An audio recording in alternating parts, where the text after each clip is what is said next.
Yvonne Beauvais est née en France dans une famille bourgeoise en 1901. Dès son enfance, toute sa vie fut centrée sur le Christ.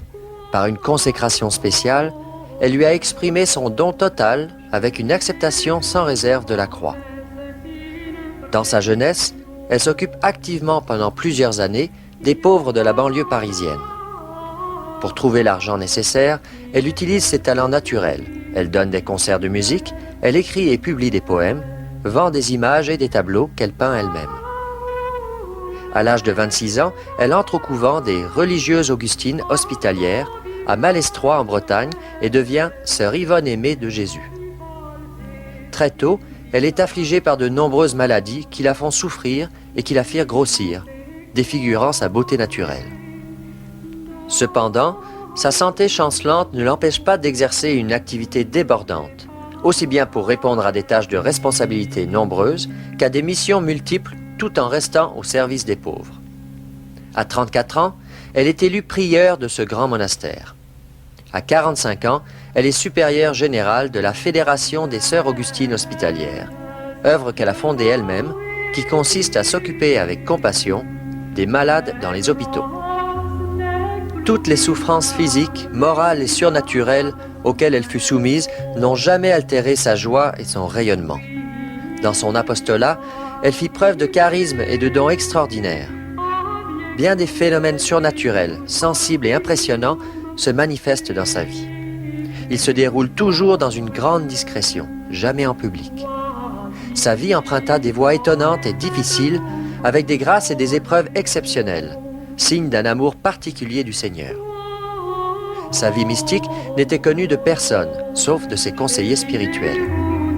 Sœur Yvonne Aimée a subi de violentes attaques du démon qu'elle a surmontées avec force, démasquant ses pièges les plus troublants. Pendant l'occupation allemande, durant la Deuxième Guerre mondiale, elle sauva la vie de nombreux résistants français en danger, ainsi que celle des pilotes alliés dont les avions avaient été abattus par les Allemands. Elle les cachait dans l'hôpital au risque de sa vie. Mère Yvonne Aimée est morte en 1951, à l'âge de 49 ans, et fut enterrée au cimetière du couvent à Malestroit. De nombreuses publications racontent sa vie exceptionnelle. Parmi les témoins qui la connaissaient, nous avons rencontré le père Paul Labutte dans sa maison familiale, la Brardière, en Normandie, où Yvonne Aimée a séjourné quelquefois comme jeune fille, puis comme religieuse. Écoutons le témoignage émouvant de ce prêtre qui fit pour elle un ami et un confident privilégié. Oui, son amour des pauvres remontait à sa petite enfance. Elle avait vu dans sa petite enfance des pauvres qui venaient sonner à la porte de ses grands-parents pour demander la charité. Alors on leur donnait un morceau de pain, on leur donnait une petite pièce de monnaie, etc. Et elle-même, quand les pauvres sonnaient à la porte, allait leur ouvrir, leur donner ce pain ou cette petite pièce de monnaie, mais toujours accompagnée d'une parole gentille. Et vers l'âge de 18 ans, à la fin de ses études secondaires, elle a commencé à visiter les pauvres de la banlieue de Paris et de Paris même. Une sœur de Saint-Vincent de Paul lui avait donné quelques adresses, et elle-même en avait trouvé d'autres. C'est une époque, si vous n'avez pas connu cela, avant 1920, une époque où il n'y avait aucune protection sociale, aucune retraite, aucune prestation, rien du tout. Tous les malheureux qui vivaient, on peut dire que c'était des malheureux qui vivaient dans la banlieue de Paris, dans la ceinture rouge, vivaient au jour le jour dans la misère noire. Il n'y avait rien du tout, que la charité privée.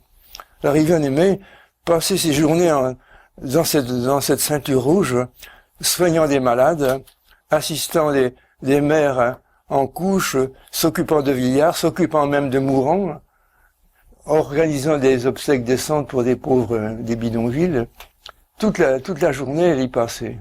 Toutes ses ressources également y étaient employées. Alors, elle distinguait deux sortes de pauvres. Les pauvres à elle, les pauvres à Jésus. Les pauvres à elle, c'est ceux qu'elle découvrait elle-même, ou qu'on lui indiquait. Les pauvres de Jésus, c'était des pauvres que le Seigneur Jésus intérieurement lui désignait. C'est lui qui leur donnait, qui donnait leur adresse. Je ne sais pas trop. Mais je sais qu'elle a fait un apostolat absolument invraisemblable, depuis l'âge de 18 à 27 ans à peu près. Ce qui était très beau chez elle aussi, c'était l'harmonie des gestes. Rien de saccadé, mais tout était harmonieux dans ses mouvements de ses bras, le mouvement de tout son être. Hein. Elle avait aussi un très beau regard, gris-bleu, bleu à certains jours. Hein. Un regard lumineux, un regard qui vous pénétrait de douceur. Hein. Un regard qui donnait l'impression de voir au-delà de nous-mêmes, jusqu'au fond de notre cœur, ou de lire dans l'avenir des événements qui nous échappaient. Oui. Mais autour d'elle, elle répandait, je l'ai dit, je crois déjà, une atmosphère qui n'était pas de ce monde. Hein. Et pourtant, elle était incroyablement humaine. Hein. Et il y avait chez elle, si j'ose dire, un mélange de simplicité, de majesté et de douceur. Et c'est bien, je crois, la marque de ceux qui ont l'expérience de Dieu. Dieu imprime aux âmes qui ont son expérience quelque chose de cette douceur, cette majesté, de cette beauté, de cette harmonie. Oui. Une rencontre a eu lieu ici à la Bardière en janvier 1927. Je ne savais rien d'Yvonne Aimée. Je savais qu'une jeune fille extraordinaire priait pour ma vocation. Mais je ne savais pas que c'était elle. Et quand je me suis trouvé en présence d'Yvonne Aimée pour la première fois, j'ai eu l'intuition, mais une intuition alors percutante, que c'était une fille qui était vraie jusqu'à la racine de son être. Et pendant les 25 ans d'amitié profonde qui ont suivi, j'ai pu vérifier l'exactitude, la justesse de cette intuition qui m'avait littéralement fait tressaillir ce jour-là, lors de notre première rencontre. Au cours des années, bien sûr, notre amitié a revêtu différents visages. Elle a été pour moi une amie merveilleuse, une sœur aînée, une mère, une seconde mère, et sans l'avoir jamais cherché, un maître spirituel. Elle marchait d'un pas très rapide, très léger. On se demandait même si parfois elle donnait l'impression de ne pas poser à terre, un pas, je dirais presque un pas spiritualisé. Hein. Et dans sa jeunesse, elle avait beaucoup aimé la danse, les danses communautaires surtout.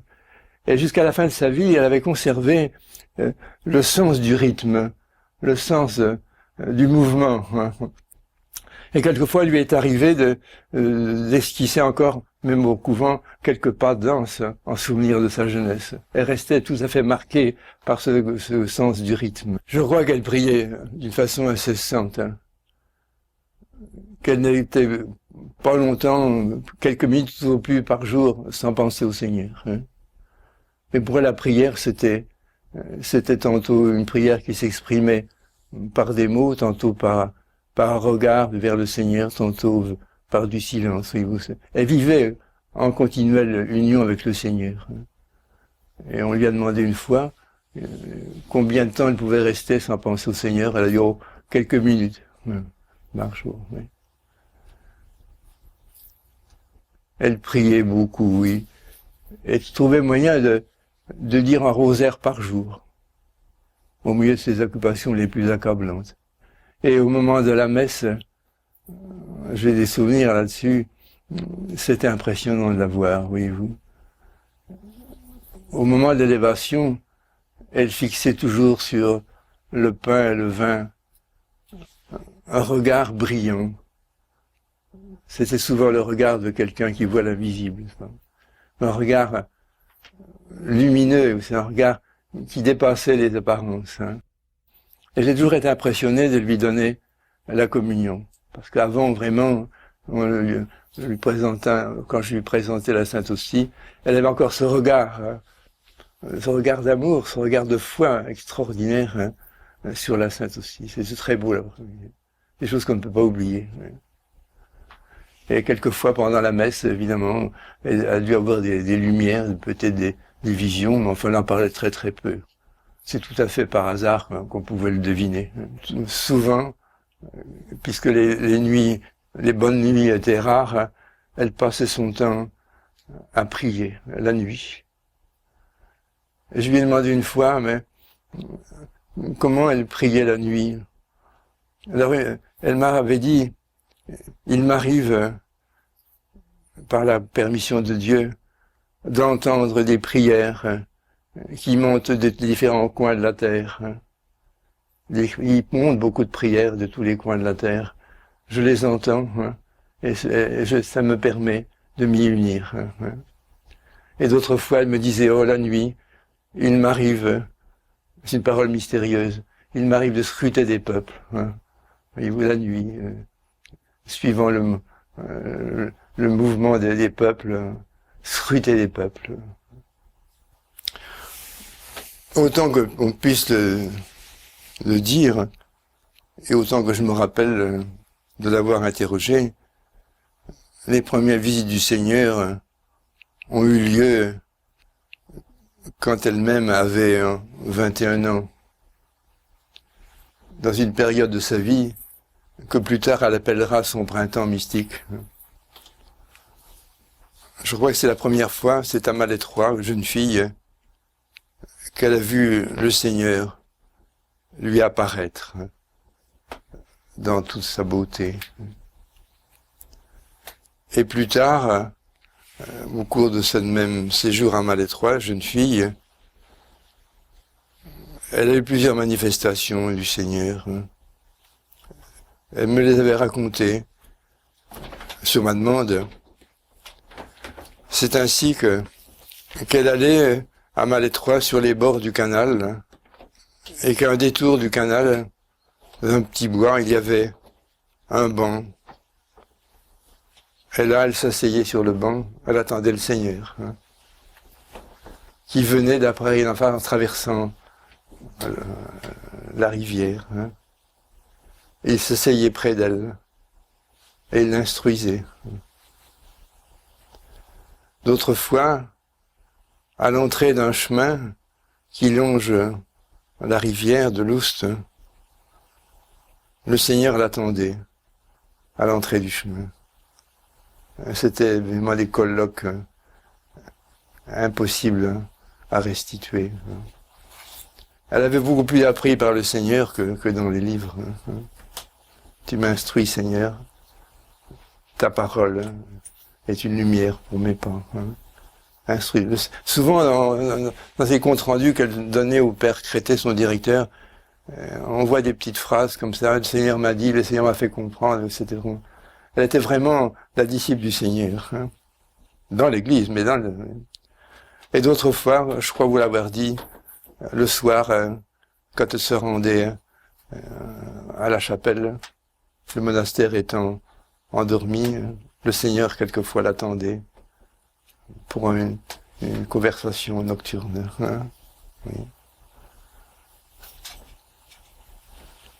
Ça doit être terrible. J'essayais d'imaginer ce que c'est quand on a vu le Seigneur, on ne peut le voir. Parce que, à ce propos-là, m'avait dit, tu sais, quelquefois, le plein midi de la terre me semble ténèbres, par comparaison, avec ce sentiment que la vraie vie est de ce côté-là, et que la vie sur la terre n'est qu'une vie de passage, qu'une épreuve temporaire, que la vraie vie est ailleurs. Et quand elle avait des visites du Seigneur, elle en a eu ici, même dans cette pièce, souvent il y avait des signes avant-coureurs de cette visitation du Seigneur. Un encens mystérieux qui emplissait la pièce, qui descendait même du plafond, voyez-vous, en volute, mais qui avait un parfum que j'ai jamais retrouvé dans aucune cathédrale, aucune abbaye, un parfum qui n'était pas de la terre. Quand Ivan Aimé voyait ces spirales d'encens, elle exultait de joie, c'était le signe que le Seigneur allait venir. Et il venait la rejoindre. Une histoire éclatante d'amour et de bonheur. Car c'est cet amour extraordinaire de Jésus, cet amour qui datait de son prime enfance, qui n'avait jamais cessé de croître, qui était sa marque principale. Oui. elle a aimé d'une façon inouïe le Seigneur. Je crois qu'on peut dire qu'elle lui a jamais rien refusé. Et en revanche, lui-même, il lui refusait rien. C'est vraiment un échange. On comprend mieux le cantique des cantiques. Elle a vu la Sainte Vierge un certain nombre de fois. Pas régulièrement. Je ne sais pas, vous savez, comme elle n'en parlait pas, c'est difficile d'établir une statistique. Oui. Puis elle n'avait pas de message à transmettre comme Bernadette en a eu, ou les filles de Fatima, ou d'autres apparitions. C'était des apparitions privées, si j'ose dire. Mais souvent, elle s'entretenait avec la Vierge. Elle en parlait très simplement. Mais elle m'avait permis, d'une façon générale, de l'interroger. Alors, bien, je l'interrogeais. Mais si je n'avais pas interrogé, il y a beaucoup de choses qu'on n'aurait jamais su. Le 15 août, soit la veille ou soit dans la nuit du 15 août, la Sainte Vierge lui apparaissait. Alors, le 15 août 1947, je me trouvais près d'elle, et j'ai célébré la messe, et c'est elle qui a répondu la messe, selon l'expression d'alors. Et ensuite, nous avons pris ensemble un petit déjeuner. Et à brûle-pourpoint, tout en versant du café, je lui dis, vous avez vu la Vierge cette nuit? Elle a un petit peu sursauté, m'a dit oui. Je lui ai dit, comment ça s'est passé? Oh, m'a dit, tu sais, c'est tout simple. Je dormais, hein. Et puis, tout à coup, j'ai ouvert les yeux, j'ai vu une grande lumière, hein. J'ai compris. Je me suis levé, la Sainte Vierge était là. Je me suis agenouillé devant elle. Et la Sainte Vierge me dit, remonte dans ton lit. Assieds-toi dans ton lit. Je suis remonté dans mon lit, je me suis assise, et la Sainte Vierge était assise sur le rebord de mon lit. Et nous avons parlé ensemble. Je me suis dit, vous avez parlé longtemps? Oh, à peu près 1 heure, à peu près. Et alors je lui ai demandé, il est probablement pas possible de savoir de quoi vous avez parlé. Oh, bah dis non, bien sûr, nous avons parlé de la France. Hein. Elle dit qu'en France, on n'aime pas assez mon fils, son fils. C'est pour ça que les choses vont mal. On parle d'église aussi, les problèmes de l'église. C'est incroyable, n'est-ce pas, c'est une conversation nocturne. Et la Sainte Vierge disait que la consécration à son cœur immaculé n'a pas été faite suffisamment à cette époque-là. Voilà un exemple d'apparition. Mais c'était très laconique, le compte-rendu qu'elle a donné. Et quand elle faisait des conférences assez religieuses sur la Sainte Vierge, elle donnait la doctrine traditionnelle. Elle ne faisait jamais état des apparitions qu'elle avait reçues. Quelqu'un qui aurait été un peu attentif aurait senti peut-être une vibration dans sa voix, une vibration spéciale qui témoignait d'une expérience intime, mais jamais elle disait j'ai vu la Sainte Vierge. C'était pour les curieux comme moi. Une autre fois, la Sainte Vierge lui est apparue, c'était en 41, ça je crois. Et Ivan même disait, mais je sentais très bien son corps, la tiédeur de son corps, hein. Je touchais son vêtement, j'entendais sa respiration, je voyais ses yeux. Et à un moment donné, la Sainte Vierge a relevé son voile par-dessus ma tête, à la manière juive. Et sous son voile, elle m'embrassait. Mais on ne peut pas dire ce qu'est la simplicité de la Sainte Vierge. C'est extraordinaire. Tellement c'est simple, tellement c'est beau, tellement c'est humain, si j'ose dire. Voilà quelques apparitions.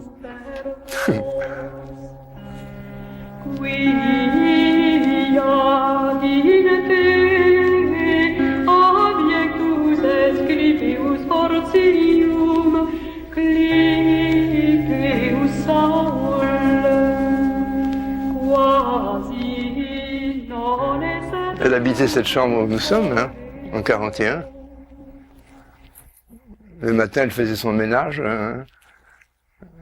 Et puis elle venait aider à la cuisine, elle venait aider à préparer le dessert. Et le plus tôt possible, elle s'en allait dans le petit bois qui est tout près d'ici, et passer des heures de prière. Et une fois, justement, je suis allé la chercher au Petit Bois, hein, et j'ai entonné, sans réfléchir, le Gloria in excelsis des anges. Gloria in excelsis. D'une façon irréfléchie. Et aussitôt, il venait, les mecs qui venaient devant moi, son visage s'est illuminé de bonheur. Oh, oh, oh. Et quand nous sommes remontés ensemble, je lui ai demandé, mais qu'est-ce qui s'était passé?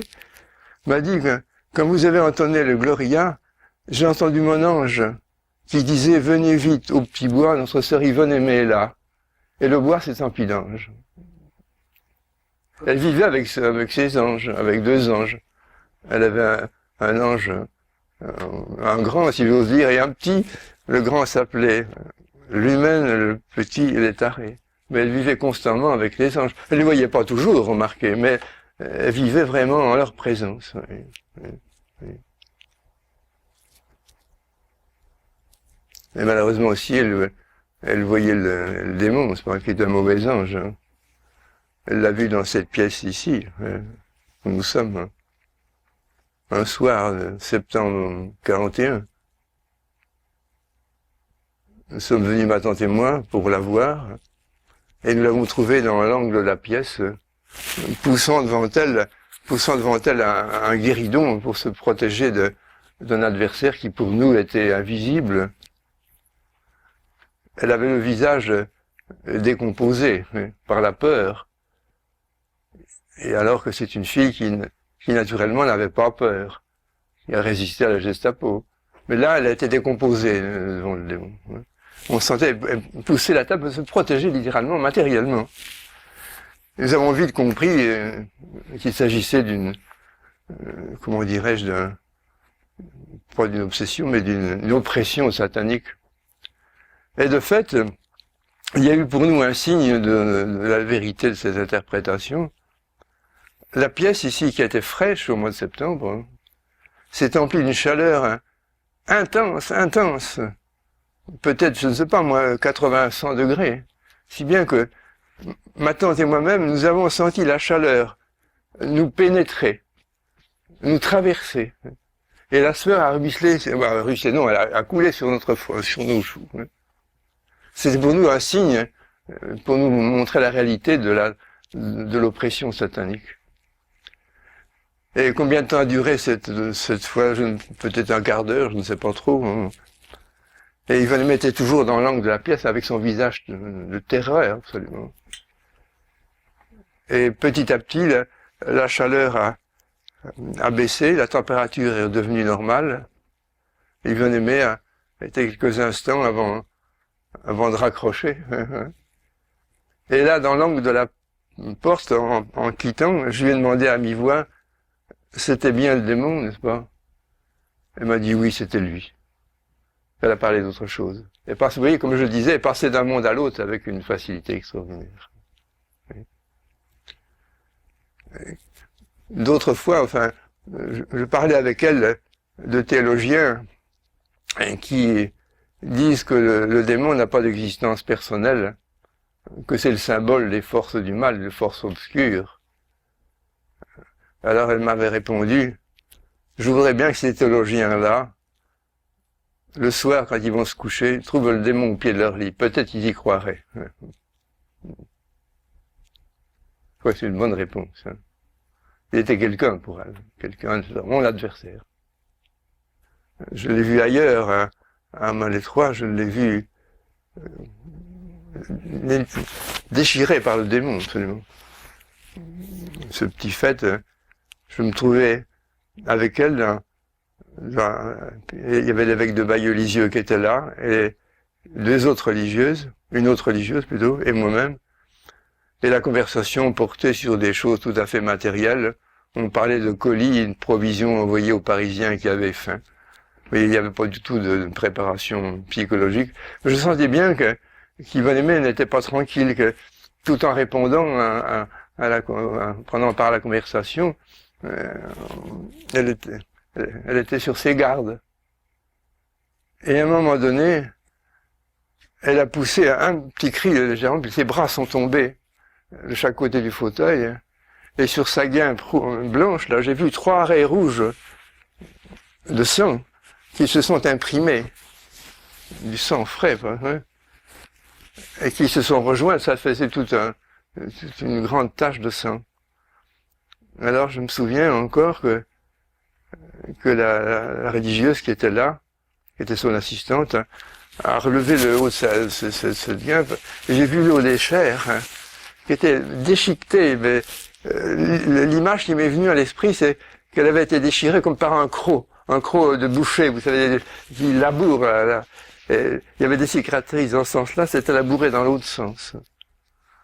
Alors à ce moment-là, je suis parti, bien sûr, et la sœur a fait des pansements.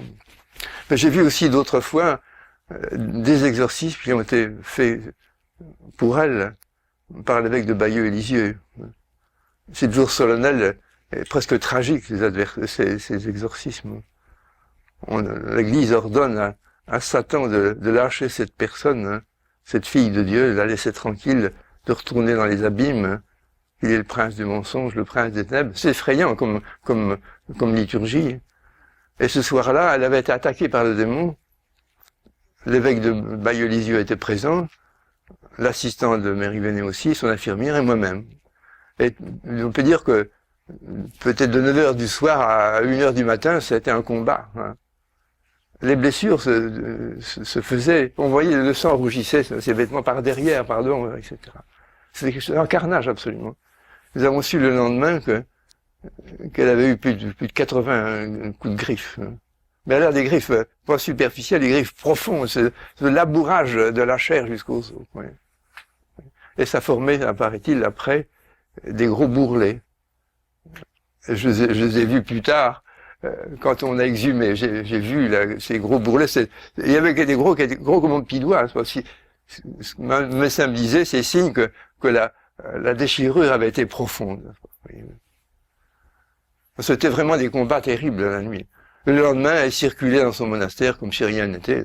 Personne n'en savait rien. Après la mort d'Yvonne Aimé, j'ai eu l'occasion, pendant plusieurs années, de rassembler sur elle un certain nombre de témoignages de tous ordres. J'ai essayé de constituer un dossier spirituel, bien sûr, un dossier graphologique, un dossier médical aussi, un dossier psychologique. Toutes ces disciplines ne sont pas des sciences exactes, bien sûr, mais leur convergence au sujet de Mary Venet est extrêmement impressionnante. On peut dire que le résultat final de ces enquêtes pourrait être celui-ci. Elle était émotive, hypersensible.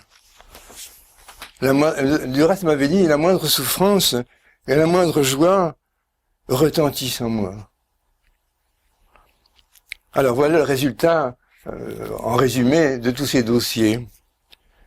Aucune névrose, aucune simulation, même inconsciente, aucune hystérie, aucune pente hallucinatoire, aucune divagation imaginaire, aucune trace de morcellement, la tendance contraire dominée. Discipline personnelle, solidité mentale, bel et constant équilibre nerveux, harmonie des facultés, unité de la personnalité. C'est ce qui ressort donc de toutes les enquêtes médicales, psychologiques ou graphologiques. Par exemple, j'ai demandé à un professeur de faculté, un grammairien, d'étudier la syntaxe de Mary Venet Aimé. Mon père Roland est professeur à l'Université catholique d'Angers. Il m'a dit de sa syntaxe, on ne peut pas déduire que c'était une sainte. Mais on peut dire que c'était une femme admirablement équilibrée. Même constatation par Madame Monod, qui a étudié l'écriture d'Yvonne Aimé. Madame Monod nous avait été indiquée par le Carmel de Lisieux, car elle avait étudié l'un des manuscrits de Sainte Thérèse. Mais Malmono dit, même conclusion, femme admirablement équilibrée. Des témoignages de neurologues, de psychiatres, tout ça, toujours la même conclusion, femme admirablement équilibrée. Je crois que c'est important. Du reste, elle m'a dit plusieurs fois, tu sais, j'étais la personne la moins prédisposée à toutes ces affaires-là. C'est vrai qu'elle n'était pas imaginative, pas du tout, vraiment, aussi, le minimum d'imagination, mais pas du tout vivant les rêves. Elle était très concrète, très pratique, les pieds sur la terre, etc. Voilà ce qu'on peut dire de sa santé, le sous-sol de sa vie spirituelle.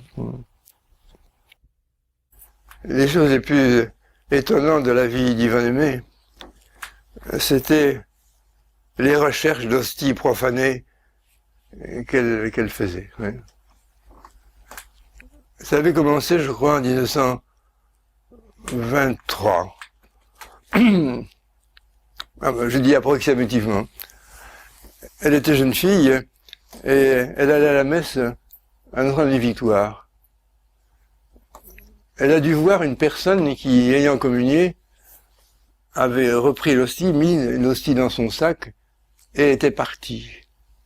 La petite Yvonne Aimée, qui avait une foi extraordinaire dans le mystère de l'Eucharistie, la présence réelle du Seigneur, était bouleversée. Je crois qu'elle a fait des recherches pendant 2 jours pour retrouver la personne.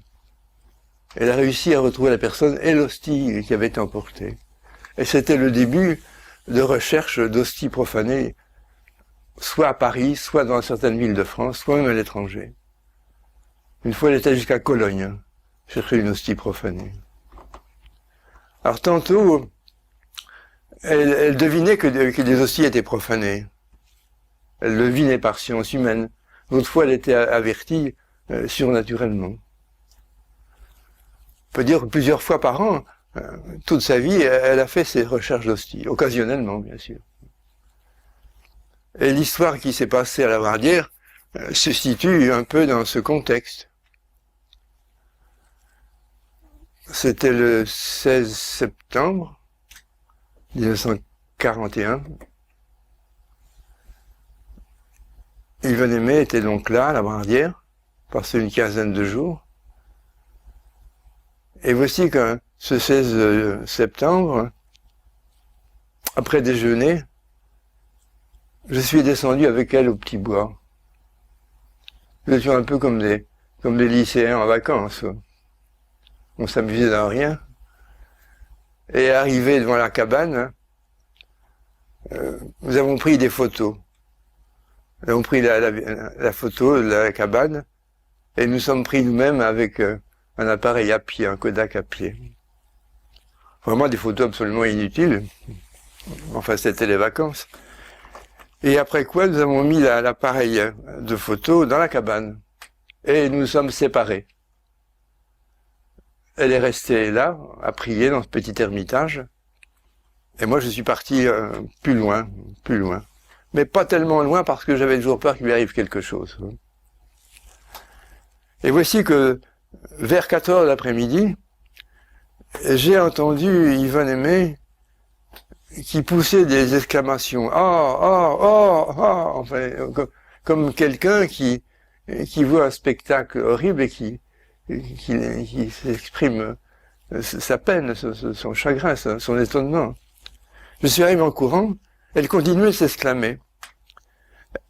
Néanmoins, elle a lâché quelques paroles qui m'ont permis de situer ce qui se passait. J'ai compris qu'elle suivait de loin une scène de profanation d'hostie. 2 hommes, a-t-elle dit, s'acharnaient contre une hostie, une petite hostie. Oh, disait-elle, oh, il la piétine. Oh, il la perce avec un poinçon. Oh, elle saigne, cette hostie.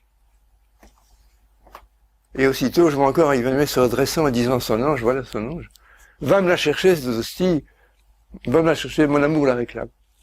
Et aussitôt, elle et moi, nous avons vu un grand trait de lumière qui passait au-dessus de nous, qui descendait oblique vers un sapin, un trait de lumière dorée, si vous voulez, hein, qui portait quelque chose de blanc. Le rayon est venu s'éteindre sur un petit sapin. Et nous sommes accourus, elle et moi, Et nous avons vu sur une branche du sapin une petite hostie qui venait d'arriver, qui se tenait debout, qui était percée et qui saignait, il y avait du sang frais. Et nous sommes regardés un peu tous les deux, comme Saint Pierre et Saint Jean au tombeau du Seigneur, demandant que se passe-t-il? Et nous avons eu, elle ou moi, je ne sais pas, elle ou moi, je ne me rappelle plus, le réflexe d'aller chercher l'appareil à photo, qui était dans la petite cabane. Bien heureux appareil qui était là. Alors, Yvonne Aimée a pris une photo de cette hostie se tenant debout sur la branche de l'arbre. Après quoi, j'ai pris l'hostie de mes doigts. C'est donc pas une hallucination. Je l'ai prise dans mes doigts. Ensuite, j'ai cueilli une feuille d'arbre en guise de corporale et j'ai placé dessus l'hostie. Je l'ai prise sur la branche d'arbre, je l'ai posée sur la feuille. Et l'hostie se tient debout, comme vous le voyez sur la feuille. Ce sont mes mains que vous voyez, et puis le bas de mon visage. L'hostie transpercée, l'hostie sanglante. Je l'ai transportée dans la petite cabane de l'ermitage, où il y avait une statue de la Sainte Vierge. Et j'ai placé la Sainte Hostie au pied de la Sainte Vierge. On l'aperçoit toujours sur la feuille sur laquelle elle reposait déjà. Il y avait dans cette petit ermitage 2 flambeaux. Et quand nous sommes entrés avec l'hostie miraculeuse, les flambeaux venaient d'être allumés. Par qui, nous ne savons pas. Personne d'autre que nous est venu dans le bois. C'est là que le Seigneur lui a parlé de la valeur du silence. C'est là qu'il lui a redit, de ne pas raisonner les choses incompréhensibles qu'il permettait pour elle. Et il a ajouté cette parole de toute beauté: la nuit de ton esprit sera le soleil de ton âme. Cette parole a été dite là par le Seigneur. Parole intérieure, je suppose. Et j'ai dit à ma tante: viens vite au petit bois. Yvonne Aimée y est, il se passe quelque chose d'extraordinaire. Mais en 2 mots, je lui ai dit de quoi il s'agissait. Et ma tante est partie en courant. C'est moi qui la suivais. Elle était comme Saint Pierre qui courait au tombeau. Moi, je suivais comme Saint Jean. Et alors ma tante a vu l'hostie. Elle l'a vue dans leur cabane. Elle a vu l'hostie qui était percée et qui saignait. Donc 3 témoins. Ma tante est repartie. Je suis resté un peu, quelques instants avec Yvonne Aimée. Et je pense que c'est à ce moment-là que sur la porte de la cabane, une inscription s'est faite sous nos yeux. Les lettres après lettres. Le ciel a visité la terre.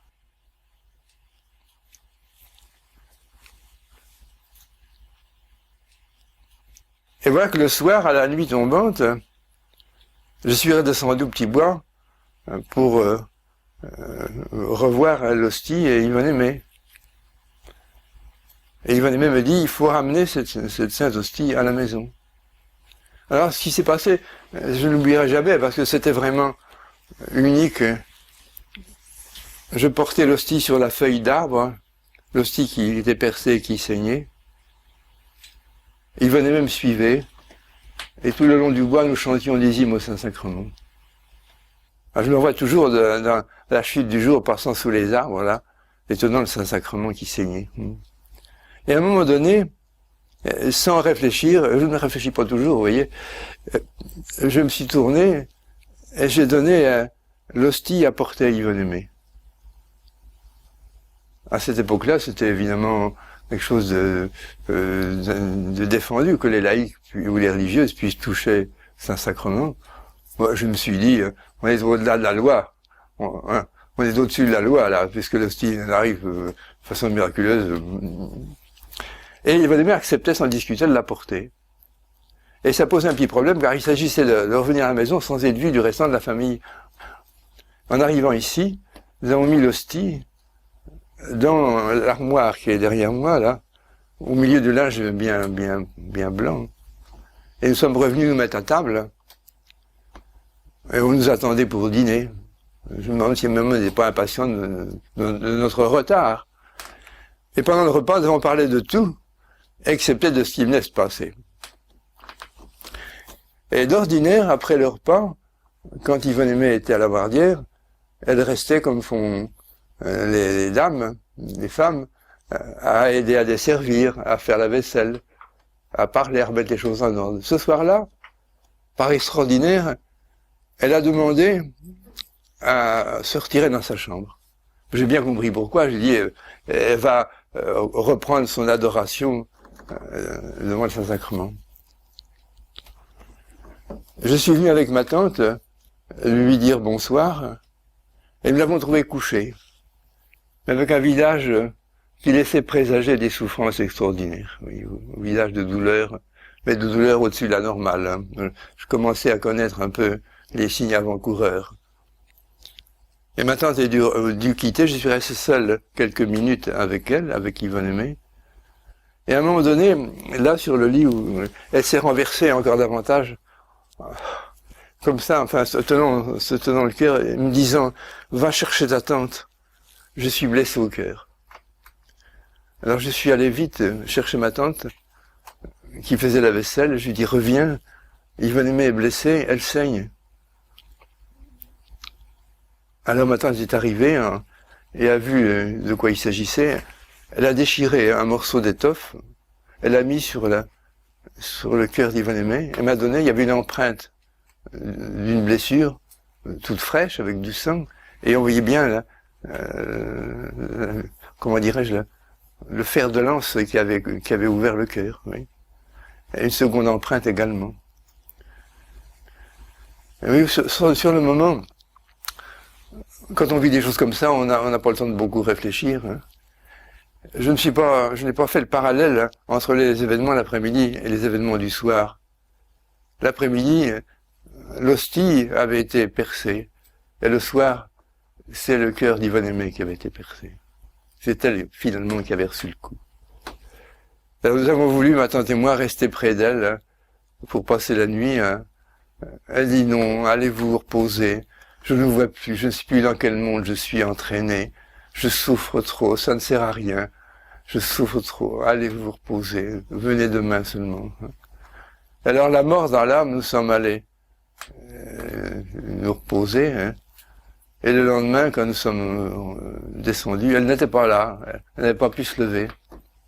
Elle était brisée, fatigue, de souffrance. Nous sommes venus la voir. Elle est incapable de se lever. Elle avait donc cette blessure au cœur. Hein. Elle avait des blessures aux mains et aux pieds. Moi, je ne les ai pas vues cependant. Je suis après. Et puis, elle avait vécu des heures de passion. Elle avait vécu notamment le portement de croix, enfin, que sais-je. Et de temps en temps, 1 heure de sommeil. Et puis, ça repartait, ça recommençait. Mais elle était littéralement, oui. Alors, je lui ai demandé, mais que faire de cette sainte hostie? Il m'a dit, il faut la donner en communion. Et c'est elle qui a communié.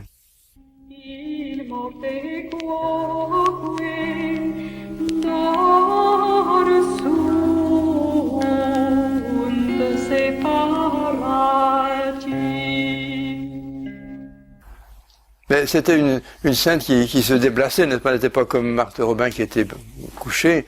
Elle marchait. Alors souvent, elle marchait avec des stigmates. Hein. On ne les voyait pas. On ne les voyait pas. Ça devait être terrible de marcher sous les diamants.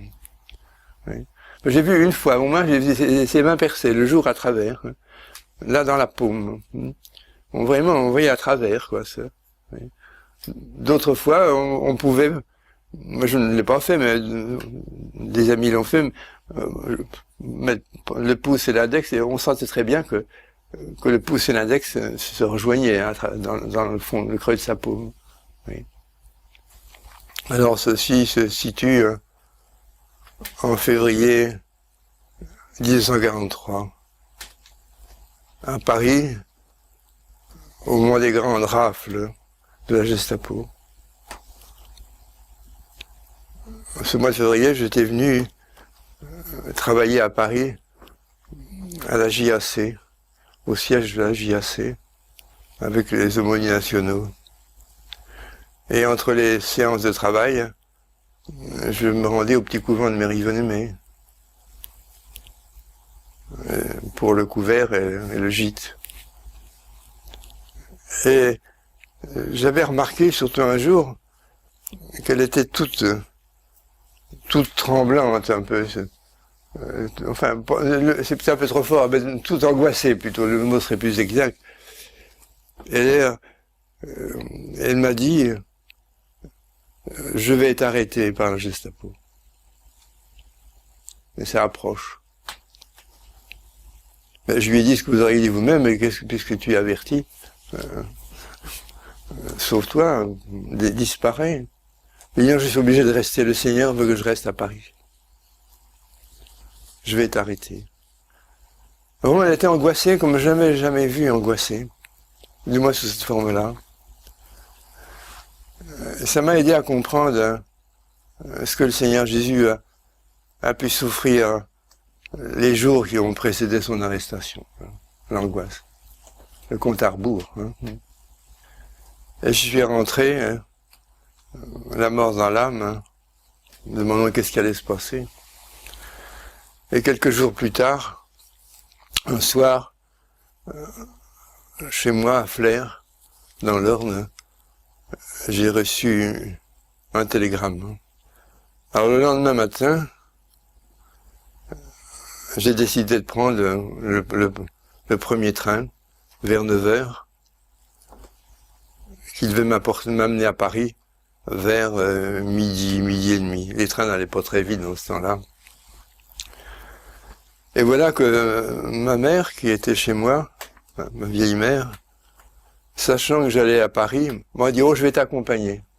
Ça m'arrangeait pas d'avoir maman. Je dis que maman ne savait rien de tout ça. Et maman me disait, m'avait dit autrefois, Yvonne Aimée, c'est une sainte. Moi, j'aime une sainteté comme ça. Au moins, il n'y a rien d'extraordinaire dans sa vie. On peut l'imiter, il n'y a rien d'extraordinaire dans sa vie. C'est pour montrer que, comme toutes ces choses extraordinaires dont nous parlons se passaient dans le silence, dans la discrétion, etc. Ma mère et moi, nous descendons et nous prenons le couloir qui devait nous mener au métro Montparnasse. Je ne sais pas si ce couloir existe encore, mais c'est un couloir très long. Et ma mère, que je devais accompagner, c'est elle qui marchait devant. Moi, je suivais par derrière. Elle est arrivée la première sur le quai du métro. Moi, je suivais peut-être à 10 mètres derrière elle, mais j'étais séparé de ma mère par un flot de voyageurs. J'étais encore dans le couloir qui allait déboucher sur le quai.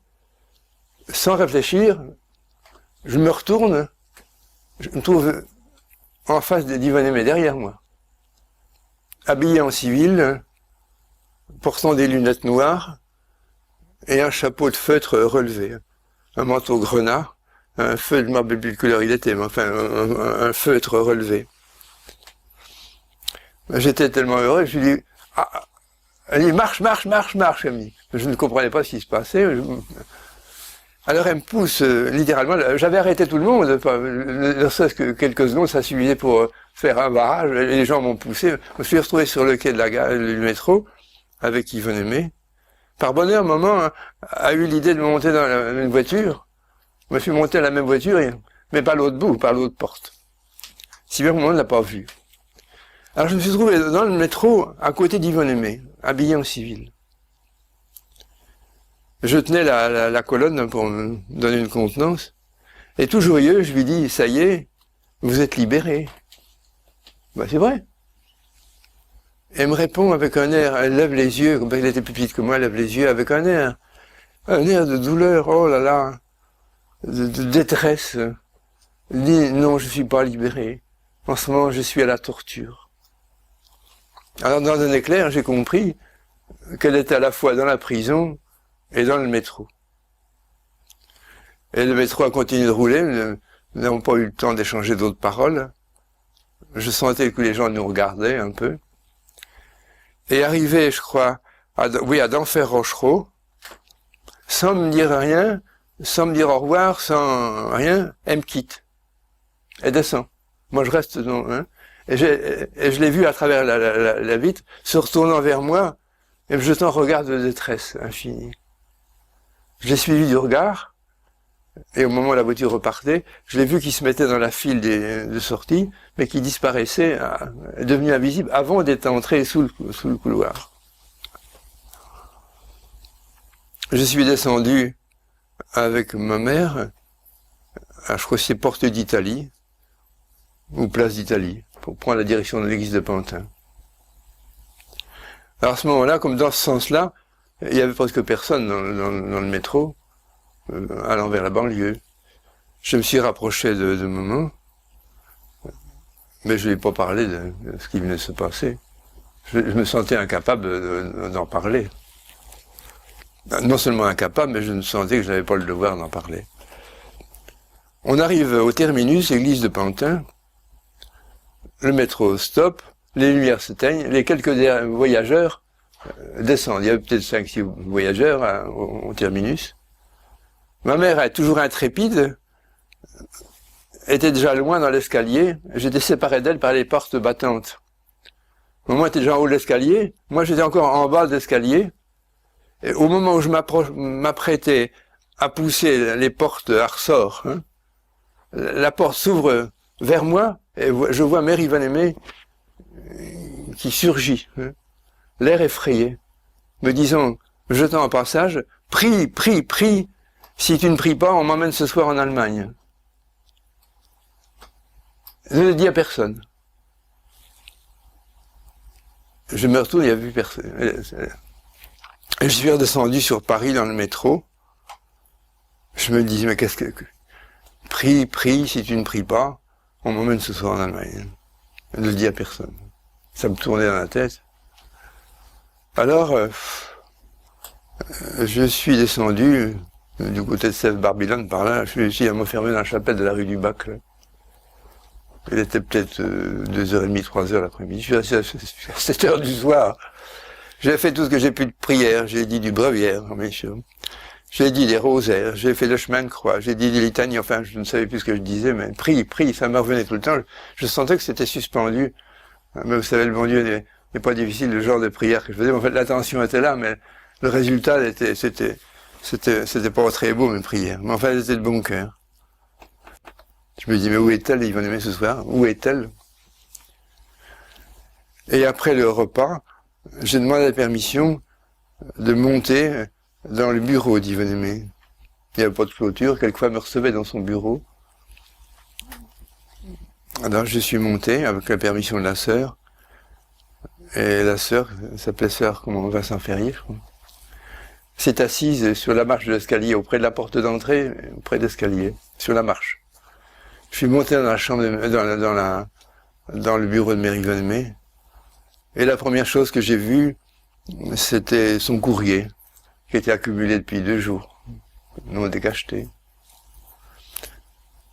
Alors, je me suis mis, j'étais fatigué aussi, je me suis mis à aller de long en large en disant encore du chapelet, entre la cheminée et son bureau. Je faisais les 100 pas comme ça en disant « Je vous salue Marie, je vous salue Marie ».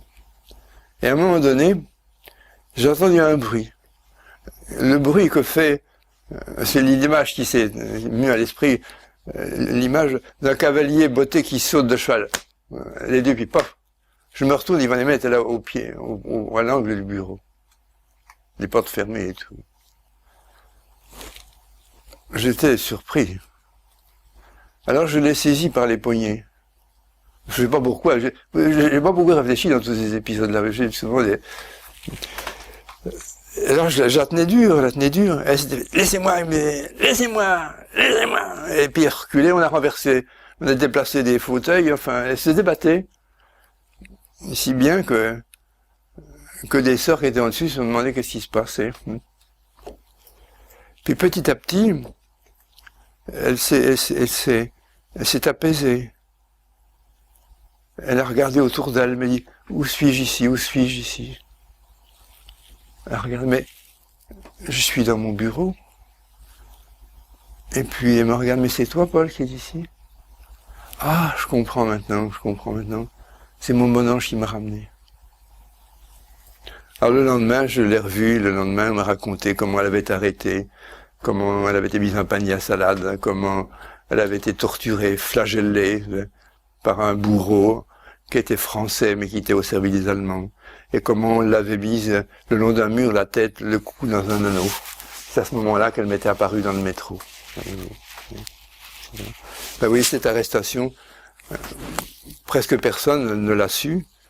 À Malétroit, dans son monastère, il y a eu une sœur ou deux qui l'ont su, une amie de Paris puis moi. Et encore une autre fois, alors c'était en 42, là, sur son dernier séjour, une après-midi, je suis venu la voir, et quand je suis entré dans sa chambre, son cœur est illuminé. Je veux dire par là que vous ne voyez pas le cœur, si vous voulez, vous voyez une tache de feu mouvante, tache de feu sur son cœur. J'ai regardé, j'ai mis ma main dans cette lumière. Et à ce moment-là, vraiment, elle était embrasée d'amour de Dieu, tellement que son cœur brûlait. On chante dans le Veni Sancte, on vient, Esprit Saint, remplit le cœur des filles, elle embrasse d'amour le cœur des filles. Elle vivait cela, embrasée d'amour pour le Seigneur. Aujourd'hui, la journée a été spécialement pénible. Non pas que j'ai souffert davantage, mais j'ai dû faire tellement d'efforts pour me tenir en équilibre. Je sentais les âmes m'appeler. Je me sentais embrasée d'amour pour les sauver, et en même temps si impuissante, si misérable, pour réaliser quoi que ce soit. Alors, ma ressource a été encore une fois de me jeter dans l'abandon et d'offrir minute par minute mon cœur, mon âme, mon corps, ma volonté, tout. Et cela m'a donné ce soir une paix si douce, car j'ai senti que c'était vraiment l'abandon qui plaisait à Dieu, que c'était la plus belle offrande qu'une petite créature pouvait faire à son Créateur. Ah, que m'importe que ma vie soit tissée d'incompréhensibles choses, elles sont toujours un enchaînement des desseins d'amour de Dieu sur moi. Moins je comprends, plus j'aime. Moins je raisonne, plus il m'aime. Ma voix est sûre, c'est la voix des anges, qui jamais ne font attendre Dieu, et adorent, et accomplissent avec amour, promptitude et joie tous ses vouloirs.